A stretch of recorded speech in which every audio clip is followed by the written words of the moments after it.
계속해서 다니엘서 말씀을 살펴보고 있습니다. 다니엘서는요, 총 12장으로 이루어져 있고요. 오늘부터 이제 11장을 지나 12장을 살펴보았고, 이제 하루 이틀 정도면 다니엘서를 마무리 짓게 되는데요. 다니엘서를 묵상하고 상고하는 가운데 반드시 기억해야 될 다니엘서 전체를 관통하는 주제가 있습니다. 그것은 하나님의 주권과 영원한 하나님의 나라입니다. 세상 개인과 개인의 생사화복뿐만 아니라 하나님은 모든 나라들의 흥망성쇠를 주관하시는 역사의 주관자요, 주권자시며 주인공이 되시는데, 이 다니엘서에서는 그 하나님의 주권과 영원한 하나님의 나라를 언급하고자 세상 나라의 악함과 세상 나라의 망함에 대해서 끝까지 언급하고 있는 것을 볼 수가 있습니다.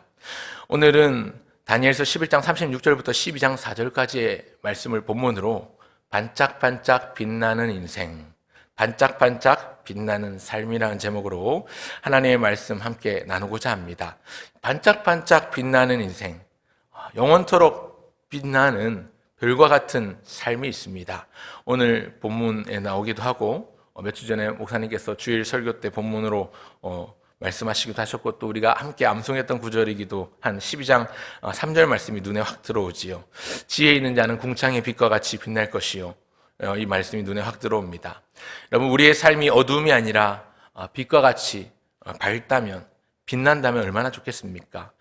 잠시 반짝하고 사라지는 빛이 아니라 영원히 반짝반짝 빛나는 삶이라면 얼마나 존귀히 여김받겠습니까? 이 다니엘서는 12장 결론으로 향하면서 우리를 그런 삶으로 초대하고 있습니다. 사실은 반짝반짝 빛나는 삶은요, 궁극적으로 메시아이신 예수님의 인생, 예수님의 삶을 예표하기도 합니다. 뿐만 아니라 예수님을 예표할 뿐만 아니라 오늘 예수님을 따르는 그리스도인들, 이 땅의 모든 성도들에게도 해당되는 모습이라고 할 수 있겠습니다. 그런 삶이 어떤 삶인지 함께 은혜 나누고 기도의 제목 삼기를 원합니다. 어떤 삶을 살아야 할까요? 첫째는 영혼을 바라보는 삶입니다. 영혼을 바라보는 삶, 영혼을 바라보는 삶. 우리의 두 발은 이 땅을 디디며 살아가고 있지만 우리의 시선은 이 땅에 머물러 있지 않습니다. 우리의 시선은 영혼을 응시하고 하나님을 바라보고 있습니다. 아니, 바라보아야 합니다. 오늘 본문에 나오는 왕은 그렇지 못했습니다. 오늘 11장 36절 이하부터 그라고 지칭되는 왕, 그 왕은 자기 마음대로 행하며 스스로 높여 모든 신보다 크다, 이렇게 교만한 왕입니다.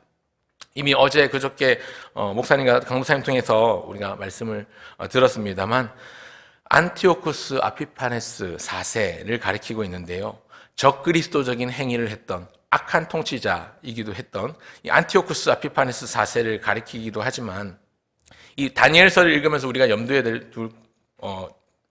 중요한 관점이요, 소위 묵시문학의 형태를 띠고 있는 본문은 적당한 비유, 또 우화, 이런 패러블, 컴페어, 이런 것들을 통해서 또 풍류, 알레고리라고 하는 이 풍류와 또 타이폴로지라고 하는 이 모형론적인 개념들이 존재합니다. 그리고 심볼이라고 하는 이 상징적인 개념이 이 묵시문학 안에 존재하는데요, 오늘 본문에 나오는 그 왕으로 지칭되는 이 안티오쿠스 아피파네스 4세만 아니라 사실 다니엘서에 나왔던 모든 왕들, 느부갓네살이나 다리오 왕이나 벨사살 왕이나 심지어 이후에 나올 다니엘서에는 직접적으로 등장하지 않지만 고레스 왕까지도 세상 모든 왕들이 다 자기의 욕망을 따르며 교만한 왕들이었습니다. 그들은 나름 화려하고 행복한 삶을 추구했고 자기의 업적과 공로를 쌓고자 했습니다. 그리고 그런 제국들의 왕들은 모두 다 하나님 나라에 반하는 세상 통치자였습니다. 자기의 위엄과 공로를 자랑하고자 세상을 정복하려고 했고, 또 무력으로, 재력으로 자기의 모든 열정과 에너지를 쏟으면서 자기들 나름대로는 화려하고 빛나는 삶을 추구하고 바라보았던 왕들입니다. 그래서 칼을 휘두르고 사람을 수없이 해치기도 했고, 그래서 반짝반짝 화려하게 빛나는 거대한 궁전을 세우기도 했습니다. 하지만 진정한 빛남이라는 것은 영원함에 머물러 있습니다. 이 땅의 삶을 가벼이 여길 수는 없겠지만 영원을 잊을 만큼 이 땅의 삶에만 집착하고 이 땅에서의 욕심과 미련에만 집착한다면 그것은 너무나도 어리석은 일일 것입니다. 영혼을 기억하고 사모하며 추구하는 인생, 그것이 다니엘서가 결론을 향하면서 오늘 우리에게 교훈하는 삶이라고 할 수 있겠습니다. 오늘 본문에 등장하는 악한 왕들의 모습이 그렇습니다. 여러분, 전도서 3장 11절에 보면요, 지혜자가 말씀하기를 하나님이 모든 것을 지으시되 때를 따라 아름답게 하셨고 또 사람들에게는 영원을 사모하는 마음을 주셨느니라. 그러나 하나님이 하시는 일의 시종을 사람으로 측량할 수 없게 하셨도다. 이렇게 말씀하고 있는 것을 볼 수 있습니다. 지혜자가 고민하는 가운데 또 인생을 살아가는 가운데 내린 결론 중에 하나는 무엇이냐면 하나님께서 때를 따라 모든 것을 지으셨는데 사람에게는 영원을 사모하는 마음을 주셨다는 것입니다. 그래서 신불신간에 하나님을 아는 사람이건 하나님을 모르고 믿지 못하는 사람이건 영원한 삶을 추구해 왔다는 것입니다. 우리가 잘 아는 진시황은 죽지 않기 위해서 백방으로 불로초를 찾아 헤매기도 했었고요. 모든 사람들이 영원을 사모합니다. 영원히 살고 싶어하는 것이죠. 그러나 하나님을 찾지 못한 인생들의 결국은 사망과 죽음뿐이었습니다. 사람으로 하여금 하나님의 그 하시는 일을, 그 시종을 측량할 수 없게 하신 것이지요. 오늘 우리가 하나님을 알고 예수님을 믿을 수 있는 것, 하나님께서 우리에게 주신 복이고 전적인 은혜입니다. 우리가 잘나서 하나님을 찾은 것도 아니고 우리가 똑똑해서 그리스도이신 예수님이 우리의 메시아시고 우리의 주인 되심을 고백할 수 있는 것도 아닙니다. 하나님께서 우리에게 은혜를 주셨기 때문에 하나님께서 전적으로 부어주신 이 놀라운 복 때문에 우리가 하나님 나라의 백성이 되었고 하나님의 권속이 되었고 영원한 삶을 추구하며 바라보며 소망할 수 있게 된 것입니다. 오늘 우리가 기억해야 될 첫 번째는 영원한 삶, 영원을 바라보는 삶입니다. 영원을 기억하고 사모하며 추구하는 인생이 되기를 간절히 축원합니다. 그런가 하면 둘째로 우리가 기억해야 되는 삶, 반짝반짝 빛나는 삶은 어떤 삶일까요? 바로 하나님께 속한 삶입니다. 하나님께 속한 삶. 여러분, 성경 말씀이 증거하고 전하는 영원의 개념은요, 시간의 개념을 뛰어넘는 더 큰 의미가 있습니다. 영원하다라고 하면 우리는 보통 시간이 영속적으로 이어지는 것, 시간이 끊임없이 이어지는 것을 생각할 수 있는데요. 성경이 말하는 영원은요, 시간이 무한정 이어지는 것을 뛰어넘는 개념이 하나 더 있습니다. 큰 의미가 있는데요. 그게 뭐냐면 하나님과의 관계입니다. 하나님과 함께하는 영혼을 누릴 것인가, 그렇지 않은 지옥 형벌로 영혼을 보낼 것인가 하는 것이 성경에 담겨 있습니다. 여러분, 영혼은요 100년을 살고 또 100년을 더하고 또 100년을 더하고 이런 식으로 200년, 300년, 1000년, 만년 사는 게 영원히 이어지는 게 아니고요. 이 땅에서의 시간이라면 아무리 더해도 덧없는 인생일 뿐인데, 그래서 말씀드렸던 것처럼 전도서에는요 지혜자가 말하고 고백하기를, 인생을 두고 표현하기를 헛되고 헛되며 헛되고 헛되니 모든 것이 헛되도다, 이렇게 표현을 하기도 했고요. 또 뿐만 아니라 이 세상을 살아가며 누리는 모든 것이 마치 손으로 바람을 잡으려는 것과 같다, 이렇게 비유할 정도로 인생의 무상함에 대해서 그렇게 말했을 정도입니다. 그러나 영혼은 오직 영원하신, 영혼을 창조하신 하나님께 접붙여질 때 우리에게 온전히 임하고 우리에게 그럴 때에 의미가 있는 것입니다. 오늘 본문에 나오는 그 왕, 이 왕은요 아무리 발버둥 치고 온갖 노력을 기울여도 영혼을 붙잡을 수가 없었습니다. 11장 마지막 절 45절을 보십시오. 그가 장막궁전을 바다와 영화롭고 거룩한 산 사이에 세울 것이나 그의 종말에 이르리니 도와줄 자가 없으리라. 아무리 수많은 재산과 재력이 있다고 한들, 아무리 큰 권력과 높은 명예와 지위가 있다고 한들 그를 도와줄 자가 없는데, 그에게 종말이 임할 때 그의 손을 잡아줄 자가 없는 종말을 맞이하게 된다는 것입니다. 한 번 죽는 것은 사람에게 정하신 것이요 그 후에는 심판이 있을 것이라고 하였습니다. 이 왕은요 하나님보다 자기를 더 높였습니다. 교만함으로 가득 차서 헛된 영광을 추구했고, 그래서 처음부터 이 왕은 영원한 존귀를 스스로 차버리고 지옥 형벌을 스스로 택한 꼴입니다.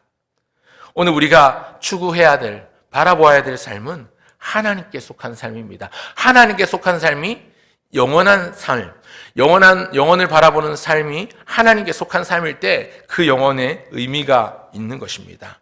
하나님과 함께하는 영혼이야말로 진정한 의미가 있습니다. 얼마 전에 우리가 함께 살펴보고 나누었던 고라자손의 시 시편 84편에 보면요, 주의 궁정에서의 한 날이 세상 밖에서의 첫날보다 낫다고 고백합니다.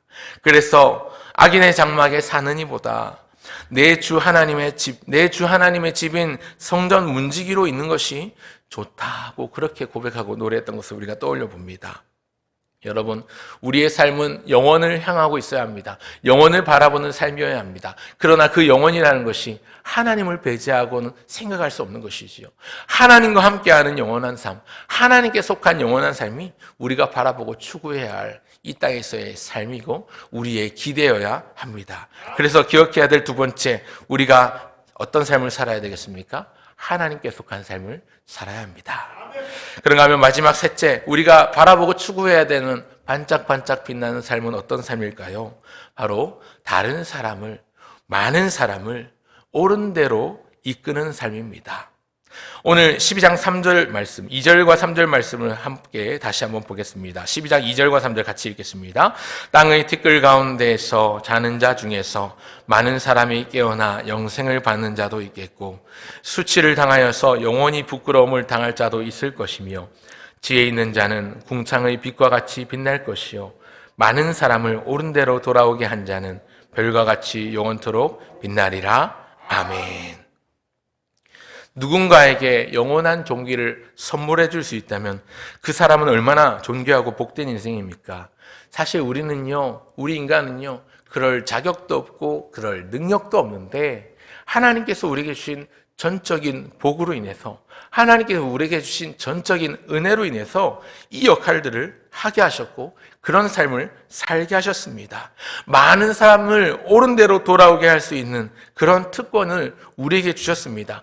그래서 반짝반짝 별과 같이 영원토록 빛나는 궁창의 빛처럼 반짝반짝 빛나는 별처럼 그렇게 영원히 비치게 하시는 그런 삶을 우리로 하여금 바라보고 행하게 하셨습니다. 우리를 통해서도 사람들이 하나님을 알고 영원한 존귀를 얻는 인생이 되면 참 좋겠습니다.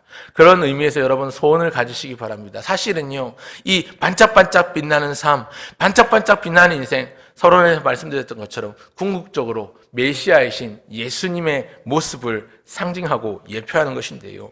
그런 삶을 사셨던 우리 예수님, 그 예수님께서 부활하시고 승천하시면서 제자들에게 또 자신을 따르는 많은 사람들에게 자신이 하던 일을 위임해 주셨습니다.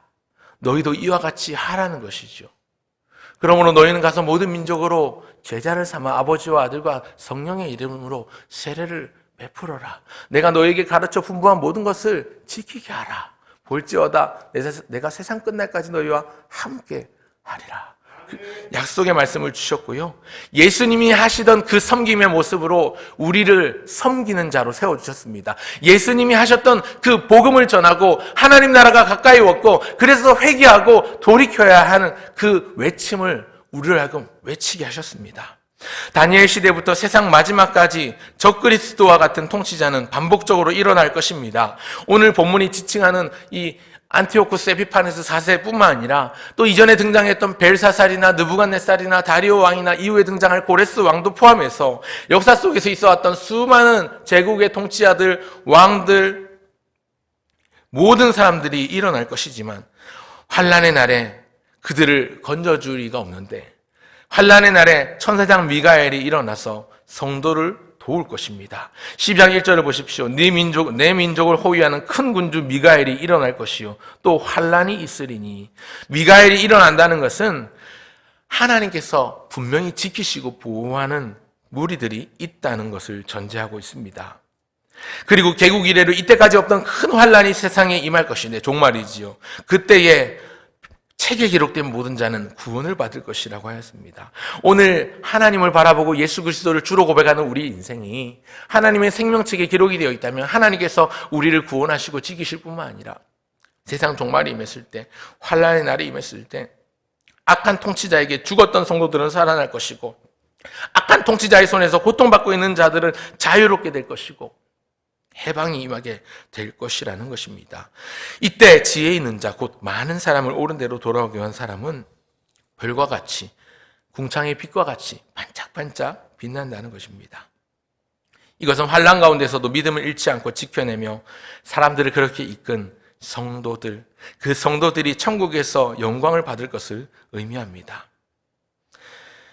궁극적으로 메시아이신 그리스도이신 예수님을 예표할 뿐만 아니라 오늘도 그리스도와 같은 삶을 사는, 그래서 여러분 사도행전에 보면요, 안디옥 교회에 이르러서 예수 믿는 사람들이 부르기를요 그리스도인이라 불렀습니다. 그리스도인이라는 뜻은요 그리스도와 같은 사람, 그리스도 따르는 사람, 작은 그리스도, 이런 의미를 가지고 있습니다. 오늘도 영혼을 추구하고 사모하며 하나님께 속하여 많은 일을 주의 복음으로 인도하고, 그래서 궁창의 빛처럼 별처럼 반짝반짝 빛나는 인생이 우리가 되면 좋겠습니다. 우리가, 또 우리의 속한 우리의 사랑하는 자녀들이, 또 우리의 속한 우리 교회가 그런 이 시대의 빛의 역할을 감당하면 참 좋겠습니다. 어둠을 밝히는 빛, 차가움을 녹여버리는 따뜻한 빛으로 우리 교회가, 또 우리 개인이 온전히 서하길 소원합니다. 그래서 오늘 3가지 삶을 함께 나누고자 기도의 제목으로 드립니다. 첫 번째, 영혼을 바라보는 삶 기억하십시오. 두 번째, 영원하되 하나님께 속한 영원한 삶, 하나님께 속한 삶입니다. 그리고 하나님께 속해 있을 때 우리가 할 수 있는 것, 많은 사람을 옳은 대로 돌아오게 하는 것, 다른 사람을 옳은 대로 이끄는 삶이라는 사실을 기억하면서 아직 예수 믿지 않는 우리 가족들이 있다면 예수 믿게 하시고, 아직 하나님을 모르는 우리의 사랑하는 이웃들이 있다면 하나님 앞으로 나올 수 있도록 인도하실 수 있길 바랍니다. 그리고 이 일에 귀하게 통로로 쓰임받는 우리 모두가 되기를 소원하며 하나님께 기도하며 나가는 이 하루를 시작하는 기도의 문을 열어가는 저와 여러분 모두가 되시기를 주의 이름으로 축원합니다.